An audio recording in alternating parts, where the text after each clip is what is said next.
Alright, good evening everyone. We have today a special watch in for review. A lot of you may recognize this watch, though some of you might not, because it's catastrophically expensive as far as this budget, or this channel's budget's concerned.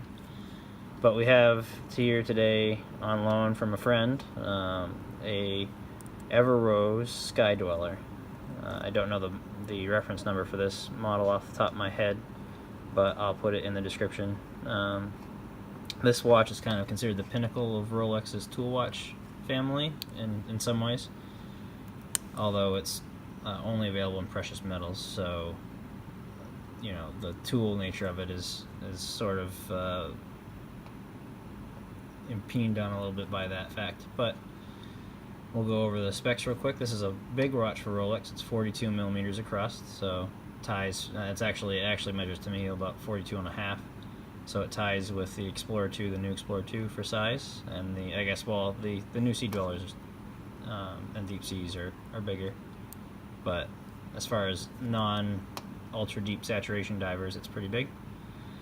I apologize for the glare. This is definitely a very bright watch.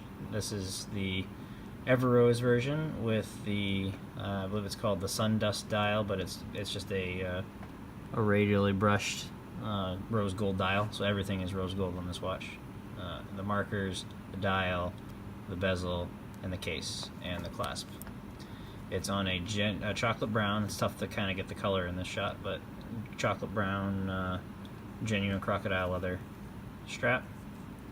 It's about 49 millimeters lug tip to lug tip, so it wears pretty well. It's not too big, and I didn't get a thickness, but I'd guess it's probably about 14-15 mil thick. It is a twin lock screw down crown, which gives it 100 meters of water resistant. Man, I'm tripping over my words today. But we have a lot of features going on in this watch, so I'll try and walk you through them.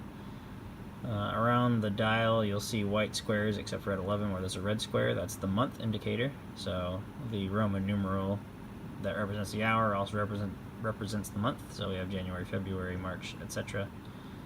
Then you have the date at 3 o'clock. You have the independent, or the second time zone.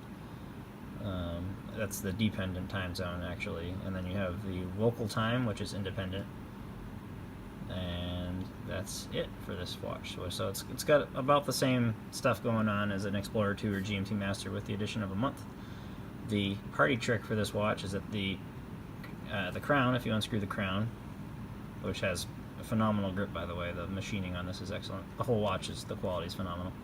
But if you unscrew the crown, right now if I pop it out, it does nothing at all. So, oh there we go. I was wondering why that was spinning a little funny. But yeah, it does nothing. So that's because it is currently in the neutral position. So to change that, I'll leave it unscrewed. The bezel actually rotates. So if you rotate the bezel to the first position, which it clicks into, you can see you can change the date in both directions. So if you change the date, it's a non-perpetual calendar, so every 31 days the little red square ticks over. So that's the first position. You rotate the bezel to the second position, and the hour hand jumps to the appropriate hour as needed. And the final position changes true time, so you can see the time disc rotating in the back. So how you would go about setting this watch is you would flip it to this last position. You'd set it to the approximate time you want, as long as it's not between like 8 and 2 in the morning, the bad times for changing dates.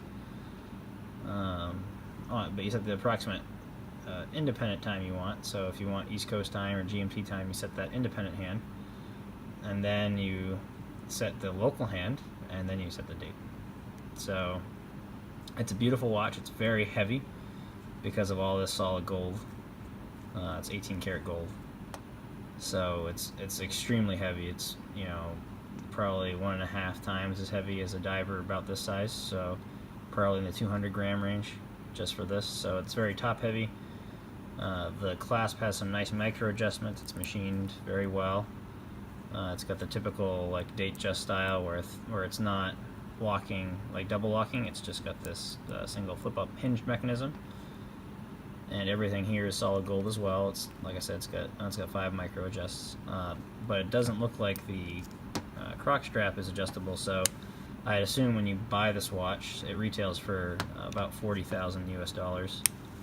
So I'd assume and hope that when you buy this watch, you have your wrist measured, and they give you, that there's any number of sets of straps like within half an inch or so of size. So that way you can fine tune it with a micro adjust. Because otherwise, if your wrist is below, I'd say 7 inches, you're gonna have a hard time wearing this watch because it fits loosely on my 6 3/4 inch wrist, all adjusted all the way in with this band size. So I'm not sure how that works. Obviously, you'd have to talk to Rolex to see how that happens. But as you can see, as I move this watch around, which is I'm doing deliberately because the bezel is gorgeous, and see it catches the light.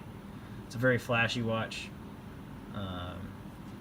I've worn it for about a day or so just to review it. I'm hesitant to wear it longer just because, if something were to happen to this watch, I'd have to sell pretty much everything I own to pay for it. But it's very flashy. It's very well made. You definitely feel like the quality is there when you hold it and when you wear it. Let me pop it on my wrist for you. Currently wearing a Hamilton chronograph.